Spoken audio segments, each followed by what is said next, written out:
The amount of interest your money earns in a savings account often depends on the type of financial institution you have selected and the type of account.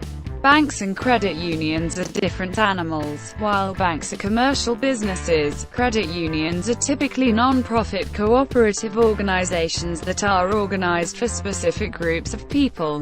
For example, state employees usually have access to a state employees credit union. Typically, loans are less expensive at credit unions, but interest rates may not always be as high as what you can get at a bank. This isn't always the case, though. Currently, some credit union interest rates are higher than what you will find at some banks. Sometimes credit unions also pay interest on accounts that banks usually don't pay interest on, like checking accounts, but you have to be a member in order to open an account. Banks usually offer two types of savings accounts: a basic savings account, and a money market account.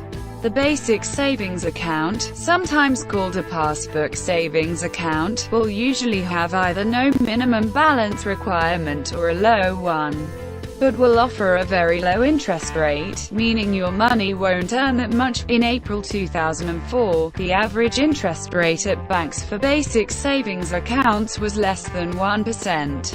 A typical basic savings account lets you withdraw your money whenever you want. Money market accounts usually pay more money in interest, but will typically require you to have more money in the account. You also may be limited to how many withdrawals you can make in a month. Sometimes, in addition to the withdrawals, you can also write up to the 3 checks on a money market account each month. Costs involved sometimes, but not always. Banks charge fees for having a savings account.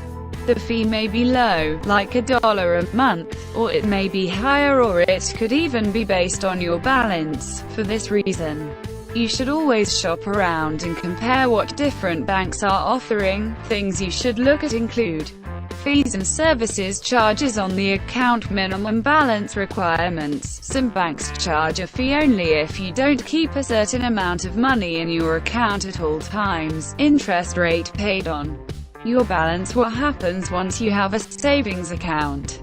When you open a savings account, you'll get a small book called a register, like a checkbook register, where you write your beginning balance, the amount you originally deposit, and all of your future deposits and withdrawals.